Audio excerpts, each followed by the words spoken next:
tinggi sedikit. Ya.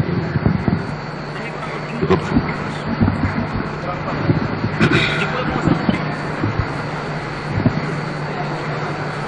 Assalamualaikum warahmatullahi wabarakatuh.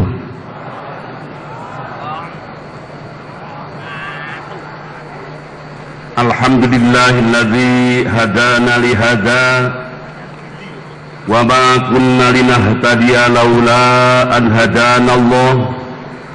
Laqad ja'at rusulu rabbina bil haqq wa nudu an tilkumul jannatu uristumuha bima kuntum ta'malun.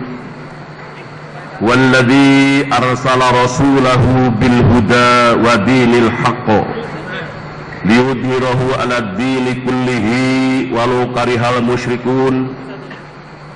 Laqad mannallahu 'alal mu'minina id ba'atsa fihim rasulan min anfusihim yatlu 'alaihim ayatihi wa yuzakkihim wa yu'allimuhumul kitaba wal hikmah wa in kanu min qablu lafi dhalalin mubin.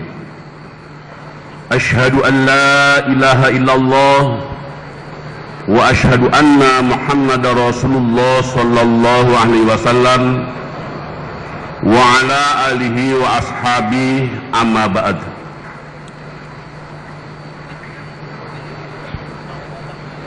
Yang kami hormati para peserta CAI 2011, baik dari unsur keimaman maupun para pengurus dan peserta CAI. Pertama-tama, marilah kita panjatkan puji serta syukur kepada Allah Subhanahu wa Ta'ala.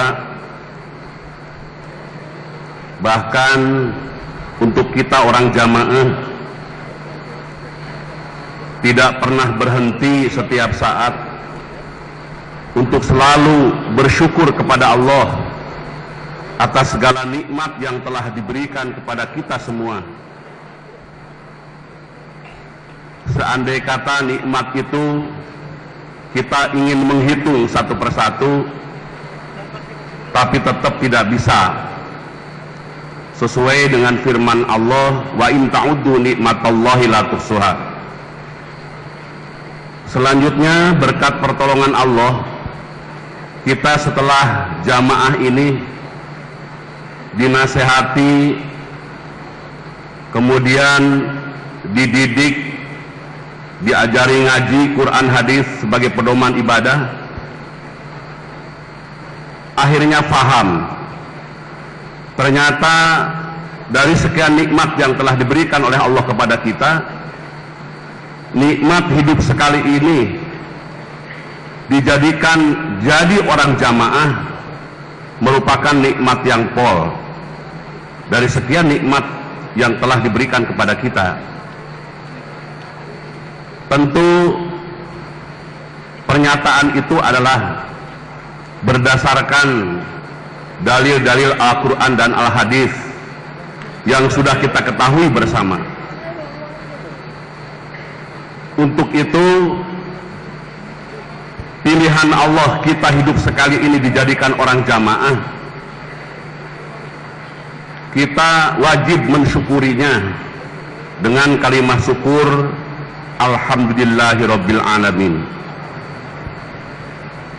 Bisanya kita bersyukur dan memahami pilihan Allah kita jadi orang jamaah ini juga tidak terlepas dari peran para perantara yang kita rasakan, kita nilai jasanya cukup besar.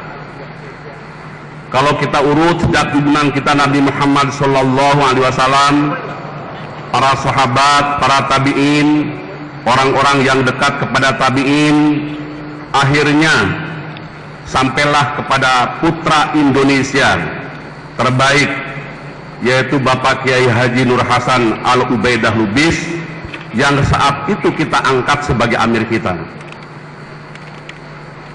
Kemudian dilanjutkan setelah beliau tiada, perantara yang berikutnya yaitu adalah Kiai Haji Sueh Abdul Dohir, dan juga kita angkat sebagai amir kita. Yang pada berikutnya lagi kita kenal, yaitu setelah beliau tiada kita angkat lagi sebagai amir kita, yaitu Kiai Haji Abdul Aziz Sultan Aulia. Karena kenapa saya utarakan seperti ini, beliau dari mulai Bapak Haji Nur Hasan sampai yang sekarang Bapak Abdul Aziz tentu punya wakil-wakilnya, punya mubaligot dan para jamaah. Melalui perantara-perantara itu berperan, dan akhirnya berkat pertolongan Allah kita dipilih dan punya kepahaman sebagai pilihan yang pol kita dijadikan oleh Allah orang jamaah ini. Untuk itu wajib kita mensyukurinya dengan mengucapkan kalimat syukur alhamdulillah jazakumullahu khairan. Selanjutnya kepada bapak-bapak dan saudara sekalian yang hadir pada forum ini, telah menetapi amrin jami'in yang sudah disepakati, dimusyawarahkan, sehingga kita di sini bisa menimba ilmu, bisa menerima gemblengan, bisa menerima hal-hal yang belum kita miliki, yang akhirnya kita menjadi suatu generasi penerus perjuangan Quran hadis jamaah. Untuk itu saya mensyukuri secara pribadi atas semangat dan kehadiran saudara-saudara dengan mengucapkan kalimat syukur alhamdulillah jazakumullahu khairan. Selanjutnya para warga jamaah, dengan adanya kita bisa syukur seperti itu, saya ingin menyampaikan pada malam ini rasa syukur kita dipilih oleh Allah jadi orang jamaah, dan semangat juang oleh Allah orang jamaah, dan bagaimana jamaah punya kewajiban-kewajibannya supaya dalam kehidupan bermasyarakat, berbangsa dan bernegara memberikan kelancaran sampai ajal kita masing-masing. Pertama, mengenai hal-hal yang kita dipilih oleh jadi orang jamaah, saya di sini memperkuat ijtihad nasihat Bapak Imam dan merefer, mengacu kepada nasihat-nasihat penasehat yang terdahulu, bahwa dulu kita pernah menerima nasihat. Saya tahun 74-75 kita dipilih oleh jadi orang jamaah oleh Allah, itu adalah pol untung besar. Ibadahnya diterima, kemudian nek salah diampuni. Nah gitu. Maaf saya campur-campur karena belajar juga bahasa Jawa. Ternyata setelah kita ngaji dan paham, adalah ada dua dalil yang kita pegang, yaitu tadi pagi atau kemarin Cak Yusuf sudah menyampaikan, makanya saya merefer dan memperkuat. Jadi man amila lillah fi jama'atin fa asoba qabilallahu minhu wa in akhta ghafarallah. Jadi barang siapa yang beramal ibadah dengan karena Allah, dirinya sudah di dalam jamaah, dengan perkataannya dipilih oleh Allah jadi orang jamaah, kemudian ibadahnya pas dan benar, teori prakteknya sesuai dengan Al-Quran dan Al-Hadis, atau teori prakteknya seperti yang dicontohkan oleh Rasulullah SAW, maka ibadahnya diterima bagi orang tersebut. Apabila dia salah, wa in akhta ghafarallah, dengan tidak sengaja, maka Allah akan mengampuni. Jadi bejo dan untung kita dipilih dari orang jamaah, ibadahnya diterima, ada kesalahan dengan tidak sengaja diampuni oleh Allah. Apalagi kesalahan itu faktor keterbatasan. Kita dulu untuk memenuhi ijtihad Bapak Imam, bagaimana para imam sholat harus bacaannya bertajwid, bolak-balik susah menggunakan kata-kata itu. Bersyukurlah ada dalil wa in akhto ghafarallah, karena keterbatasan kita sehingga tidak bisa, ya kan. Alhamdulillah, yakin kita Allah mengampuni, ya kan? Tetapi sebaliknya, man amila yabtaghil firqah, barang siapa beramal ibadah mencari firqah, dirinya oleh Allah tidak dipilih jadi orang jamaah. Fa asoba, teori praktek kelihatan pas secara Quran hadis, tapi lam yataqabbalillah minhu, jawabannya tetap ibadahnya tidak diterima. Wa in akhta falyatabawwa maq'adahu minan nar. Jika dia salah, jelas walaupun kata-katanya silahkan duduk di atas api neraka, tetapi neraka itu polnya siksaan, polnya kesengsaraan. Maka dengan demikian dua dalil ini bisa kita, apa pembedanya? Mungkin kita dalam keseharian melihat orang mau sholat misalkan di masjid umum, kok wudhunya kita perhatikan sama, pakaiannya sama, semua cara sholatnya sama, ya kan? Kadang-kadang kita terpengaruh, jangan-jangan ini orang kita, ya kan gitu. Tetapi sekarang banyak yang seperti itu. Maka dengan keyakinan ini kita coba nanya, Bapak sambung di mana, Agro di mana, ngajinya atau gimana dengan wawancara yang penuh lembut, tidak mencurigakan, maka dari situlah Bapak tahu, oh ini bukan orang jamaah. Jadi dua dalil ini menjadi pembeda diterima dan tidaknya ibadah adalah persoalannya di pilihan jamaah. Walaupun kelihatan kesehariannya teori prakteknya pas, maka dulu ada nasihat, kalau kita tidak jamaah walaupun benar tetap salah, karena endingnya hasil-hasilnya tetap masuk neraka. Dan kepahaman ini harus dipegang yang kuat.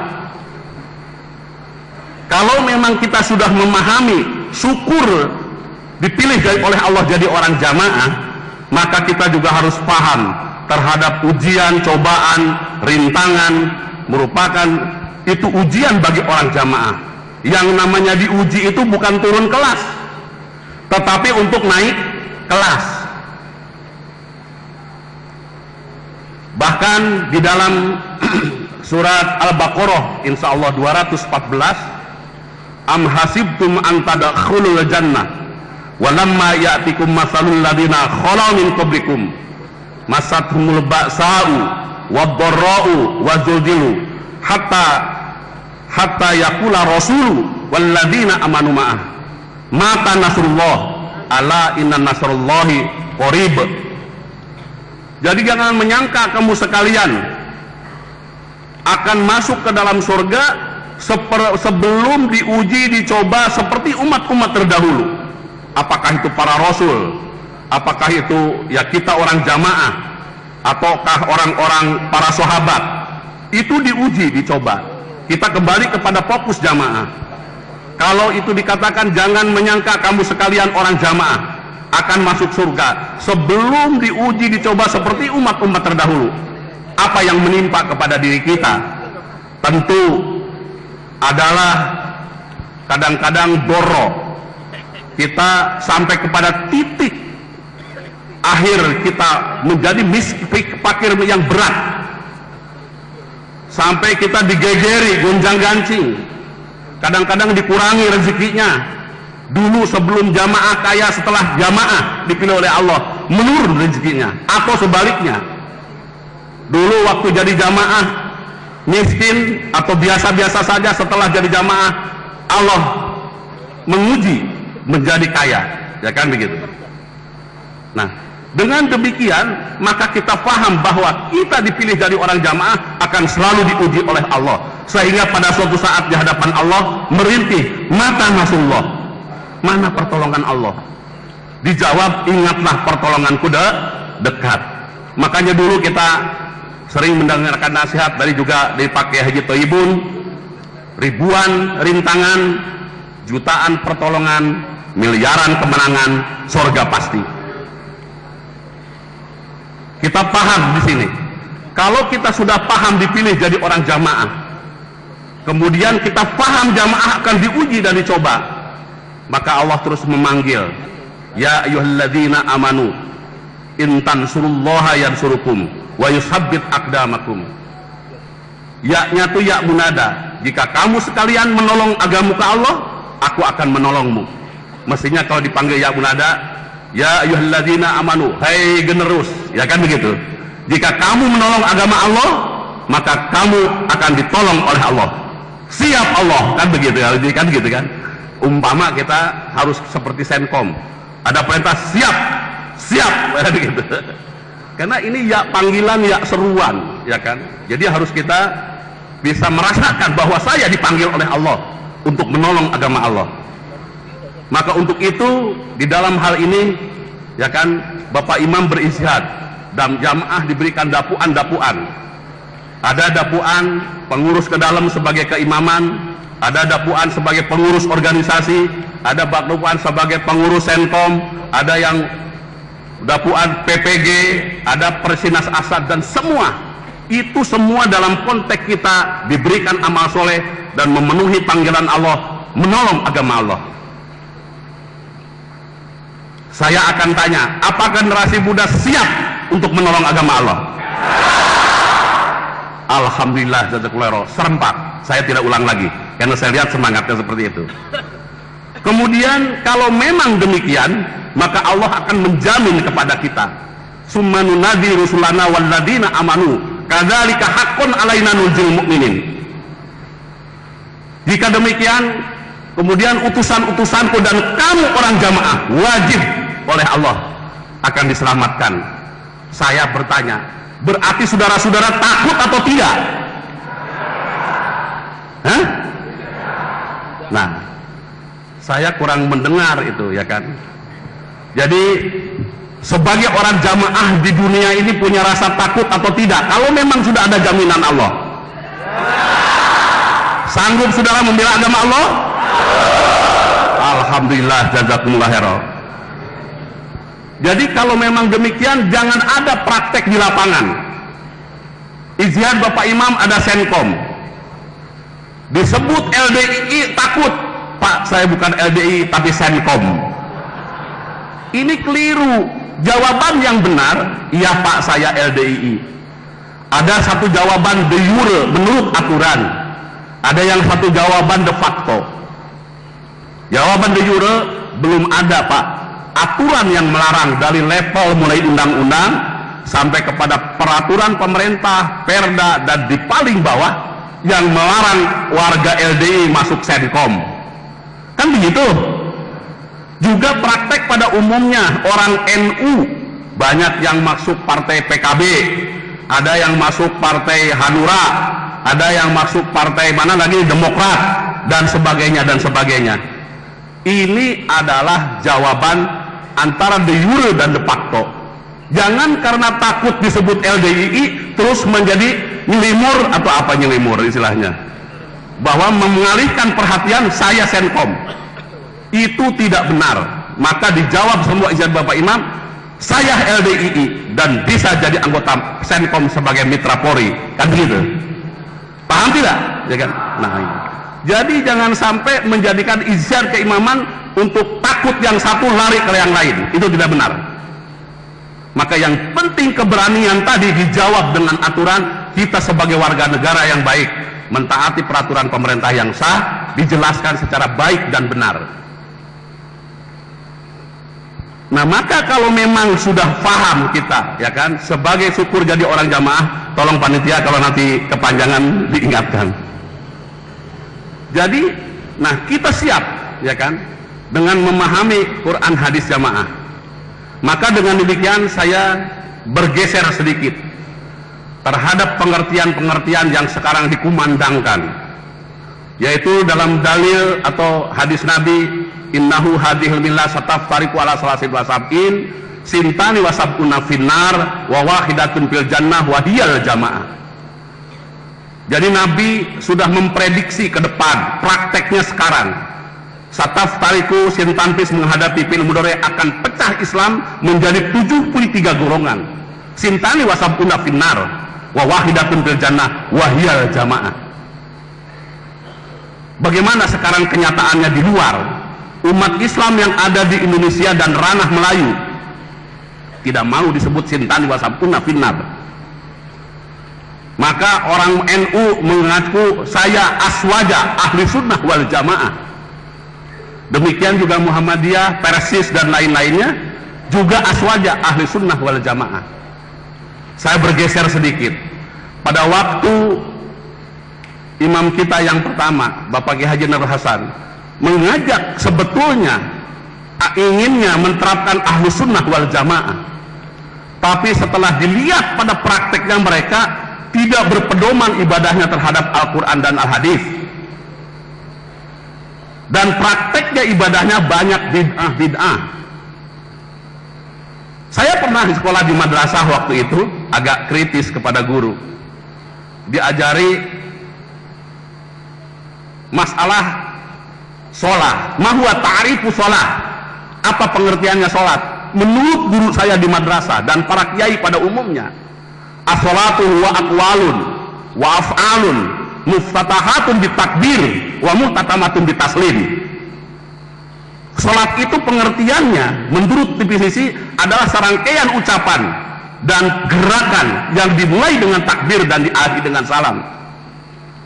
Kalau kita di hadis muftatahatun bitakbir wa muhtatamatun bitaslim. Tapi prakteknya Pak Kiai kenapa harus pakai usolli? Usolli fardol maghribi misalkan, salah sarokaatin mustaqbilal kiblati, ada andillahi ta'ala, Allahu Akbar. Dikejar-kejar itu ya bid'ah hasanah.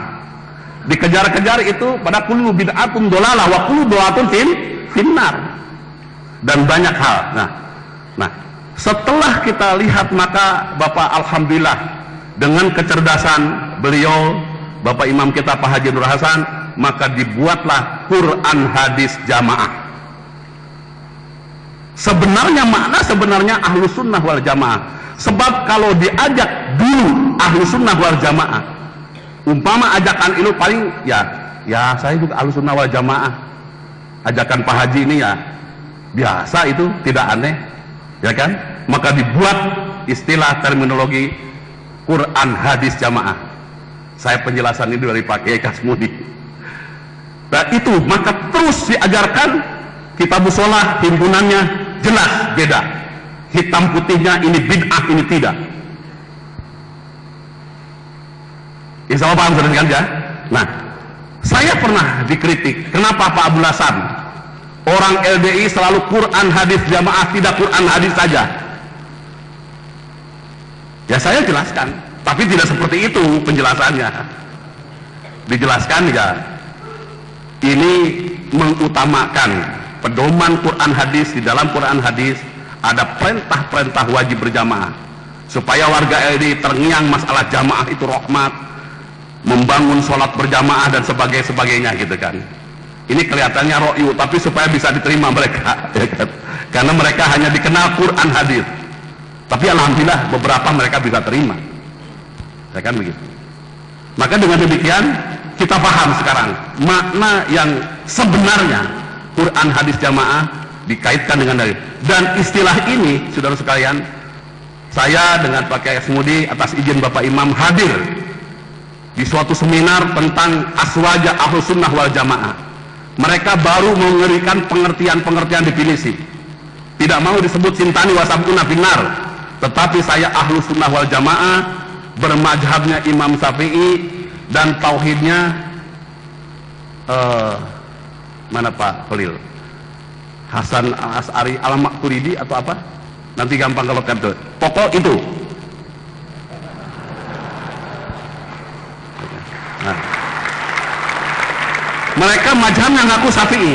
Kemudian ada yang juga mengaku mazhab lain. Akhirnya saat itu dikumpulkan semua, pokok mengakui salah satu mazhab, tapi digeser kepada ijma ulama di Ponorogo 2006.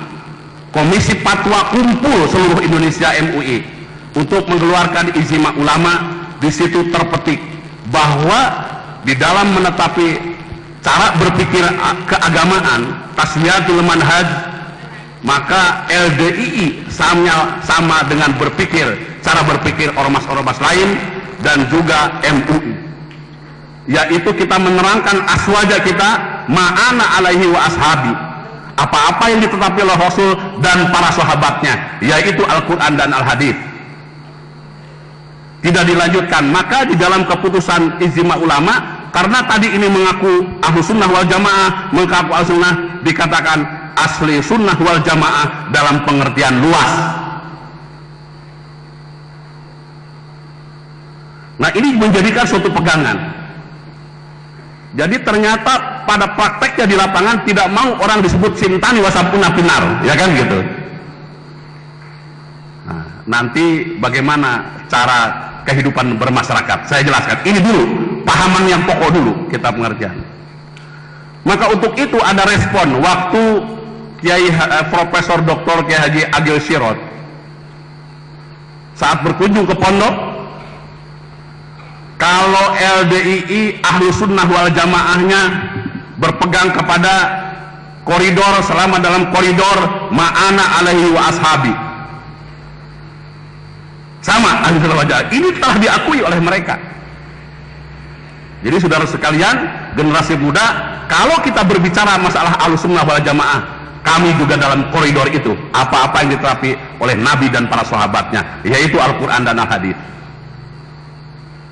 Dan alhamdulillah di sini konsep MUI Kiai Haji Ma'ruf Amin pada saat di Malaysia, ya kan, di Kuala Lumpur dijelaskan sehingga menjadikan acuan untuk ranah Melayu. Nah, saya tadi dilapori jamaah dari Semarang, Pak Sam, MUI mau menandatangani klarifikasinya apabila LDII Jumatannya bisa menerima pada Jumatan yang pertama bulan itu, minggu pertama, diimami oleh dari NU sebagai khotib dan imamnya, yang kedua dari Muhammadiyah, yang ketiga terserah LDII. Oh, sebenarnya bagus, minta secara tertulis, jangan lisan. Kalau ada itu secara tertulis dari MUI, saya bawa ke MUI pusat. Bagaimana ini dengan ijma ulama ma'ana alaihi asawi, pengertian aswaja luas.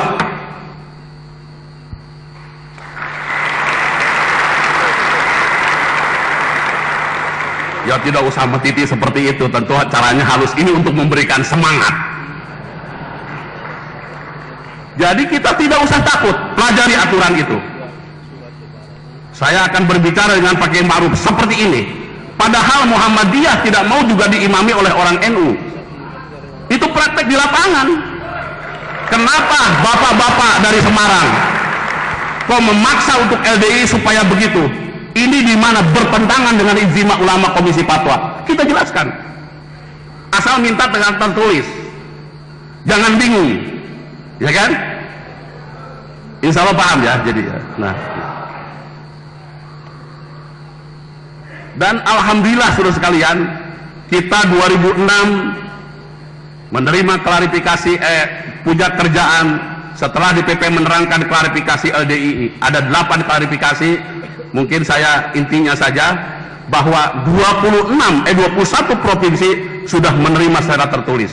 Bahkan banyak di berbagai provinsi atau ada di berbagai provinsi, jumlahnya cukup signifikan yang jadi pengurus MUI provinsi, belum yang ada kabupaten kotanya. Jadi orang-orang yang berpikir sempit menurut Kiai Ma'ruf ini selalu melihat LDII yang duruna bil aini sukhti, melihat dengan cara pandang kebencian, tidak pernah ada baik. Dikira cara-cara tadi itu dia logik, padahal emosi dia, kebodohan dia.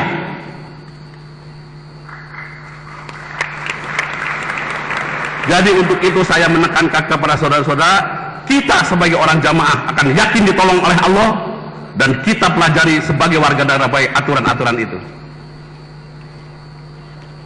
Insya Allah paham? Generasi penerus. Nah, kita lanjutkan lagi. Maka dengan demikian kita ya sudah mulai melihat, bahkan saya mentukil atau sebagai pribadi jamaah, saya melihat kemarin dari Pak Ki Kasmudi ada mukjizat, ada karomah. Saya merasa syukur bahasa ilham itu melebihi dunia akademisi. Bagaimana Bapak Haji Nur Hasan imam kita menelurkan sistematika kewajiban jamaah 5 bab, walaupun sumbernya dari Al-Quran dan hadis, belum ada seorang kiai manapun yang tersohor yang membuat sistematika sehingga kita penuh dengan keyakinan kontrol di dalam kewajiban, menjadi kewajiban kita di dalam 5 bab itu. Dan beliau juga di dalam hal suatu mekanisme merumuskan sesuatu itu selalu acara rencana kerja kontrol. Ini dalam dunia akademisi, ilmu manajemen, planning, planning, organizing, actuating, dan controlling. Kemudian lagi Pak Abdul Dohir, saya kalau laporan beliau selalu menanyakan apa tujuannya kegiatan itu Pak Som, kita jelaskan apa manfaatnya. Berarti tadi tanya goal, tujuan atau objektif. Yang kedua, beliau selalu nanya apa manfaatnya bagi jamaah, berarti outcome.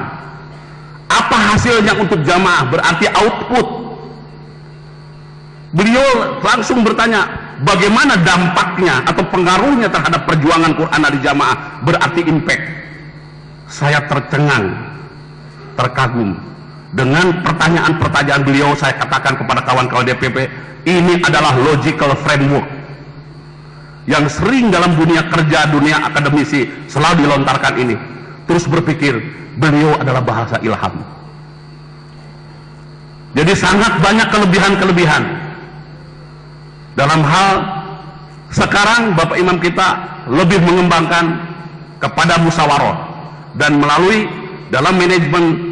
Kalau Anda berbicara organisasi, tanya DPP, berbicara hukum, tanya ulama 10, dan selalu beliau melemparkan, dimusyawarahkan, hasil merupa musyawarah baru diketok menjadi ijazah beliau. Kita berjawab sami'na wa atona mastata'na.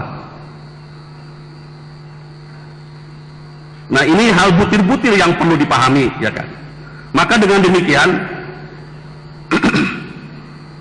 kita sebagai warga jamaah syukur pol kepada Allah kembali. Kita dipilih jadi orang jamaah, kita memiliki kepahaman-kepahaman seperti itu, dan tentu ini pertolongan Allah dan harus dipelihara dan harus dijaga. Jangan sampai dirusak seperti para pemakah dulu. Apa yang merusak amalan-amalan kita itu harus dihindari. Nah, mungkin saya tidak akan menjelaskan detail di situ, tapi diwaspadai, jangan sampai amalan-amalan kita sejak insaf itu dirusak dengan perbuatan-perbuatan kita. Kemudian lagi berikutnya, di dalam kita jamaah dinasihati, ya kan, bahwa berapa menit lagi Pak? Hah? Oh ya, 4 menit lagi, 15 boleh. Jadi terus beliau menasehati kepada kita, dan itu diteruskan oleh Bapak Wakil 4 dan para penerus bos dan seterusnya, wakil-wakil beliau yang ada di daerah sampai kepada imam kelompok. Kepada satu-satunya jamaah dinasehati, di mana saja berada, dalam keadaan bagaimanapun, itu selalu dinasehati supaya menetepi, memerlukan dan mempersungguh nasihat pokok, nasihat utama. Pertama yaitu faham jamaah. Tadi sudah saya utarakan.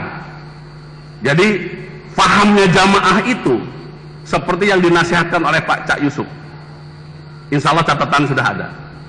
Dan kita lebih memahami suatu kesimpulan daripada sabda Khalifah Umar, la islama illa bil jamaah, wala jama'ata illa bil imaro, wala imarota illa bil be'ah, wala be'ata illa bil to'ah. Biarpun di dunia ini mengatakan miliaran orang saya jamaah, saya Islam, tetapi bukan Islam kalau dia tidak jamaah.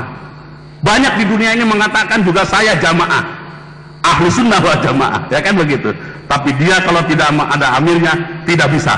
Jadi pahami seperti itu. Maka terusnya setelah ini kemudian kita dinasihati, nasihat pokok satu, paham jamaah. Jangan sampai terpengaruh, bahkan harus berpengaruh. Banyak nasihat-nasihat, pengaruh-pengaruh tadi itu dijelaskan lagi. Jangan membaca buku-buku yang sekiranya akan mempengaruhi keyakinan kita.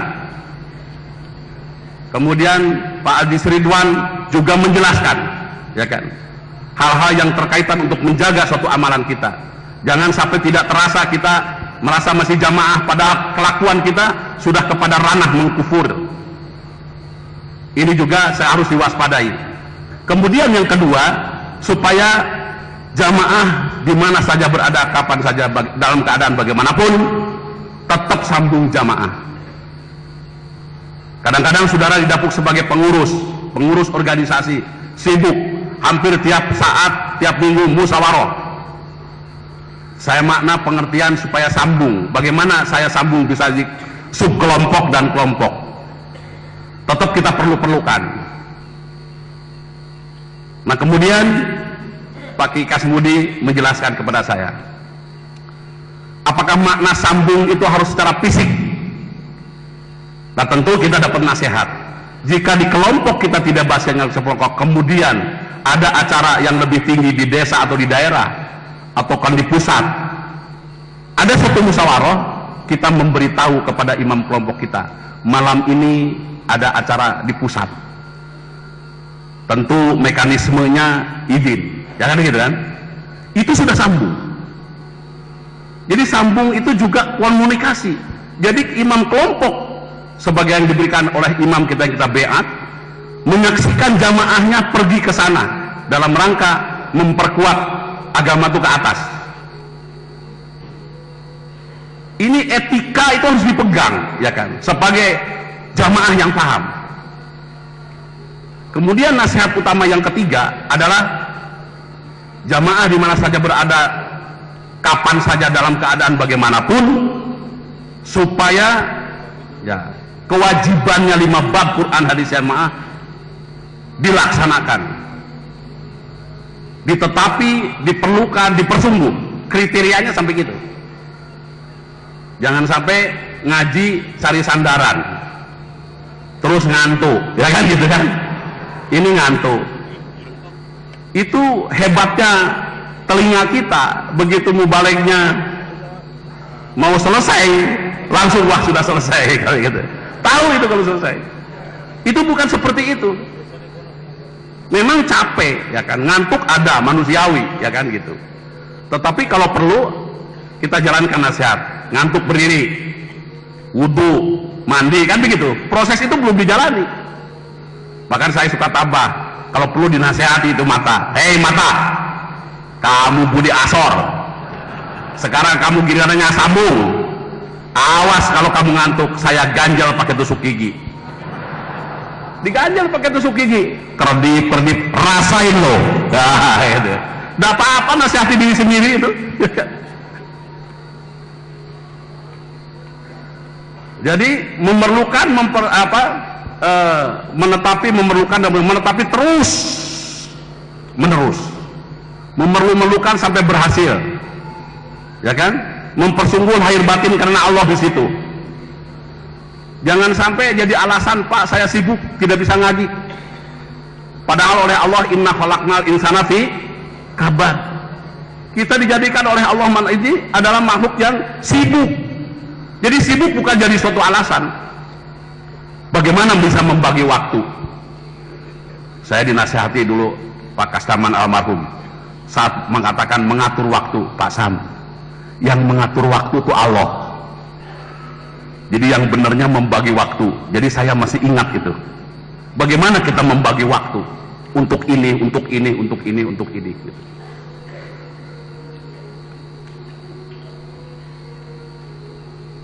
Maka dengan demikian, apa yang 5 bab kewajiban kita itu sudah diulang. Ngaji Quran hadis. dengan kriteria tadi, mengamalkan Quran hadis, membela Quran hadis, sambung jamaah secara Quran hadis, taat kepada Allah Rasul dan Bapak Imam beserta wakil-wakilnya secara Quran hadis, dan semuanya digaris bawahi dengan hati niat lillah mukhlis karena Allah. Dulu ya Pak Dohir beserta para wakilnya, penerobosnya, saya mendengar nasihat. Makna karena Allah kita sudah tahu. Allahumma inna nas'aluka ridhoka wal jannah wa na'udzubika min sakhatika wan nar. Dan banyak.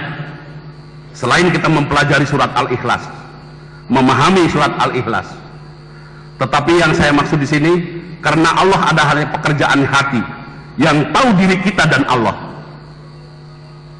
Maka ini diperkuat, ada 3 golongan, 3 orang di hadapan Allah, yang satu ahli membela, yang satu ahli dakwah, yang satu ahli perang. Semua dikatakan kadzdzabta, bohong, karena itu riya anas, ingin dipuji oleh manusia sebagai jagoan, sebagai dermawan, sebagai ahli ilmu. Maka di hadapan Allah akhirnya dilempar kepada neraka. Jadi hanya tahu diri kita dan Allah, adapun kita hanya menasehati, termasuk diri saya. Kemudian dilanjutkan oleh penerobos saat itu, Pak Maryaman almarhum, ingat saya itu, di Bogor. Jadi makna implementasi bagaimana praktek ibadah karena Allah. Jadi diri kita, tenaga kita, pikiran kita, harta benda kita, jabatan kita, semua apa yang kita miliki itu digiring untuk kepentingan akhirat. Itu implementasi karena Allah. Jangan sampai kita punya sepeda motor untuk maksiat. Ini generasi muda nih, coba ada punya mobil untuk maksiat. Semua digiring untuk kepentingan akhirat. Itu sudah implementasi atau praktek-praktek di dalam karena Allah. Karena masalah karena Allah ini menjadi penting untuk keberhasilan amalan kita. Maka kemudian Pak Abdul menasehati, saya ingat waktu nasihat diri kalau tidak salah, barang siapa dalam kesehariannya bisa menetapi nasihat pokok, kemudian disaksikan pada saatnya dia ajal, itu dihukumi mati husnul khotimah. Terus ada yang bertanya, Pak Amir, bagaimana yang dimaksud mati husnul khotimah? Oleh beliau dijelaskan bahwa jamaah yang mati husnul khotimah, yang kesehariannya lain dengan mati syahid, itu maksud saya ceritanya, yang kesehariannya disaksikan tertib ibadahnya, sambungnya tertib, sholatnya tertib, wudunya tertib, semua tertib ibadahnya, dan sampai dia ajalnya, dimakamkannya, dikafani, disolati, tertib secara Quran hadis, maka jamaah yang demikian dihukumi mati husnul khotimah. Terus beliau menjelaskan ada pengurus, saat dia jadi pengurus itu bisa jamaahnya diantar menjadi mati husnul khotimah, tapi dirinya tidak bisa. Karena dulu Bapak Imam mencontohkan, dia punya anak, katakanlah 4 atau 6, yang 3 jamaah tapi melarat, yang 3 tidak jamaah tapi sugih. Bahkan terjadi pada suatu saat orang itu saking takut ributnya anaknya, akhirnya menghindari seolah-olah bab waris. Habis itu hartanya sampai umurnya tua, dia datanglah kepada anaknya yang melarat. Tentu pada saat datang itu beliau terjaga ibadahnya, najisnya, tetapi ada geremengan dari seorang mantu. Mas piye, kita sedang tidak ada bapak saja, sedang tidak ada bapak saja kita sudah kekurangan. Yang namanya rumahnya gedek, melarat, kedengaran di kamar sebelah. Pagi-pagi dengan cukup bijak bapaknya pamit ingin ketemu dengan saudara kamu yang satunya lagi. ringkas cerita seperti itu sama. Akhirnya dia lari ke jamaah, ke anaknya yang tidak jamaah. Kemudian meninggal di situ. Saudaranya datang kepada imam kelompoknya, datang melaporkan kejadian seperti ini. Apakah jamaah tadi dihukumi mati husnul khotimah? Pak Imam begini, artinya tidak bisa menghukumi seperti itu. Maka untuk itu dulu dalam teks ada, saudara-saudara sekalian yang punya usia 25 tahun yang masih produktif, maka perlu menabung. Ini masih ingat kan teks yang lalu? 25 tahun sampai 50 tahun saya juga itu ada range-nya. Maka menabung di tanah atau di hal-hal yang berharga. Kemudian pada saatnya seperti itu, maka bisa datang kepada Pak Kiai daerah. Pak Kiai, saya menyerahkan diri saya, sudah tua seperti ini, ingin terjaga ibadahnya, ya kan? Maka ini saya punya celengan seperti ini, musyawarah Kiai daerah. Siapa yang mengurusi ini? Siapa yang mengurusi ini? Ya kan begitu. Bahkan perlu ada di situ bikin tempat manula di rambut yang baik. Atau nasihat yang berikutnya supaya sabar. Jadi anak jamaah yang melarat menerima orang tua itu sabar. Orang tua juga bisa sabar dalam menghadapi cobaan seperti tadi. Itu dalam kaitan kita menetapi kewajiban 5 bab karena Allah. Sekarang dalam kehidupan bermasyarakat, maka dengan berapa menit lagi? Nah, 3 menit lagi, saya singkat. Alhamdulillah Bapak Imam berijtihad. Dalam kehidupan bermasyarakat, saya selalu mengatakan dakwah kita soft. Jadi soft itu tidak lagi menyinggung kepada ranah usuli beduk kentongan. Jadi di sini ya kita memegang kepada sesuatu dalil khalifun nasa fi ahlakihim wa khalifuhum fi amalihim. Selisihlah cara ibadah mereka. Mereka pakai usuli, kita tidak, jangan ikut. Tetapi pergaulan-pergaulan yang positif, yang tidak melanggar secara aturan Allah Rasul atau Quran hadis dan ijtihad Bapak Imam, ya kan? Itu kita bisa. Bahkan kita dalam kehidupan kemarin ada saresehan bagaimana Pancasila supaya lebih ditegakkan dalam kehidupan bermasyarakat beragama. Tadi saya mangkul pagi sore dari Pak Kiai Kasmudi, cuman sumbernya dari Bukhari atau Muslim masih dicari. Ada kholitun nasa biqadri adyanihim, pergaulilah manusia dengan kira-kira beberapa agamanya. Wa anzilun nasa biqadri manazilihim, dan tempatkanlah manusia dengan sekira-kira tempatnya mereka. Jadi ini adalah, saya katakan LDII dalam segi dakwahnya adalah mengakui dan menghormati kemajukan bangsa kita. Maka kita selalu tekankan, konflik karena ras itu karena kurang pahamnya Pancasila yang sekarang disebut 4 pilar bangsa, yaitu Bhinneka Tunggal Ika, Pancasila, UUD 45 dan NKRI. Bahkan dalam ijma ulama ini final, barang siapa yang ingin merusak NKRI buat untuk itu LDI sampai Munas yang ke-7 kemarin anggaran dasarnya tetap yaitu berdasarkan Pancasila. Saya katakan di musda daerah, LDI dakwahnya green, soft, lunak, saling menghormati berdasarkan Quran hadis, memperhatikan kesehatan. Bahwa di LDI, warga LDI tidak ada yang merokok karena LDI dakwahnya memperhatikan kesehatan.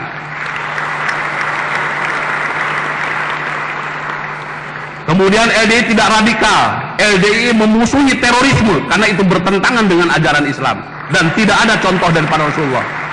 Bapak polisi ada di situ, Kapolda, saya jelaskan. Maksudnya kita dengan mengatakan seperti itu, kita bukan NII. Karena selama ini orang menggiring selalu kepada apa-apa yang radikal keras NII. Untuk itu kita tegaskan kepada mereka bahwa kita walaupun tidak mengatakan NII, mereka harus bisa membaca itu.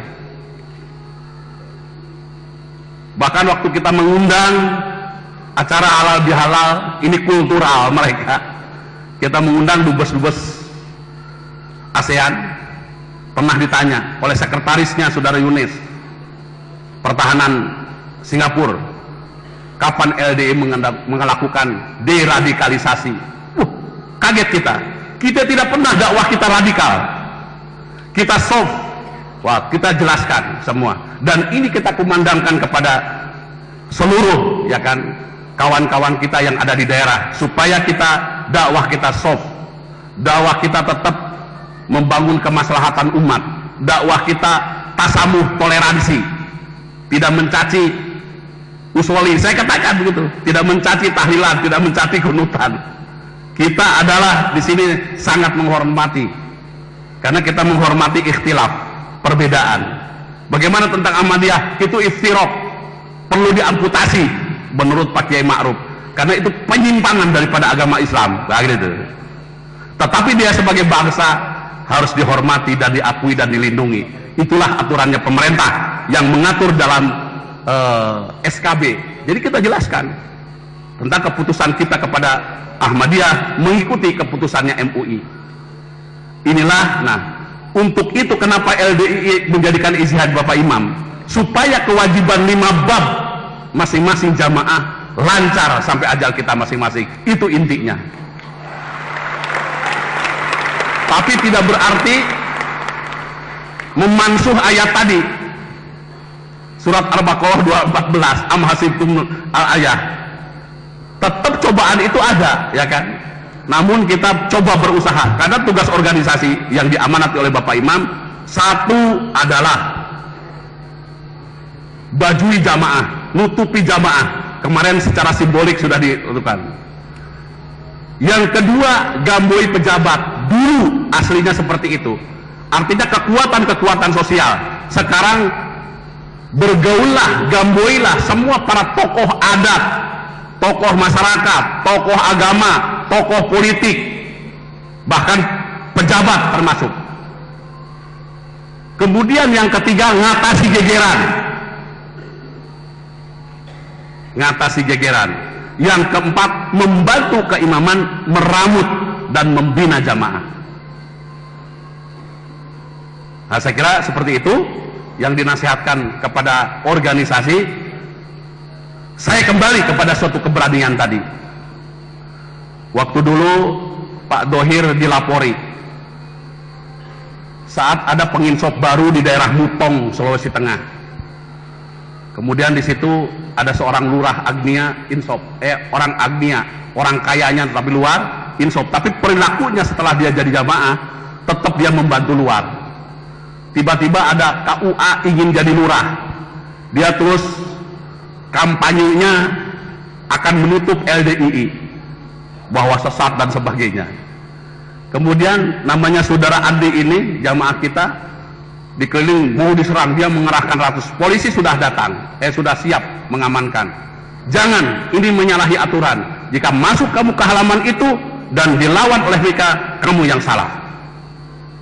Wah, ibu-ibu dan anaknya sudah dikebelakangkan. Saudara Andi sudah siap dengan golok yang tajam.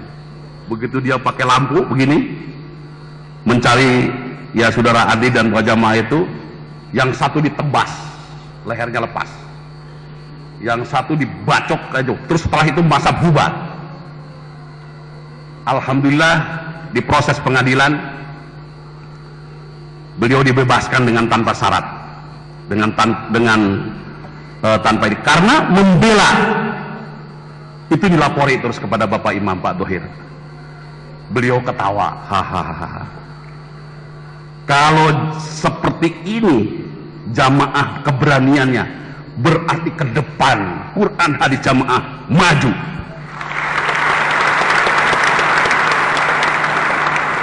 Tapi sebaliknya, waktu dilapori Ahmadiyah diserang oleh Muhammadiyah, kemudian LDII biasa dijadikan sasaran kedua di NTB, ketua DPD-nya ngomong, kita tinggalkan aja semua, gampang harta bisa dicari. Akhirnya untung kita berbuat baik dengan tetangga, sudah beri luhur, harta benda yang berharga diamankan oleh tetangga kita orang luar itu. tidak habis semua. Tapi begitu lapor kepada Bapak Imam nangis. Kalau jamaah dihadapi jamaah ini penakut, bagaimana nasib perjuangan Quran hadis jamaah ke depan? Dari dua contoh ini saudara bisa mengambil maknanya. Berarti kita tadi kembali, sudah ada jaminan Allah akan diselamatkan. Suman nabi usana walladzina amanu kadzalika haqqan alaina nunjil mu'minin. Berarti saudara sekalian harus berani. Sekali lagi, apakah saudara berani? Tentu dengan mengikuti aturan-aturan, ya kan? Jangan sampai saya dinasihati juga Pak Rohim, masih 1 menit ada? Ya.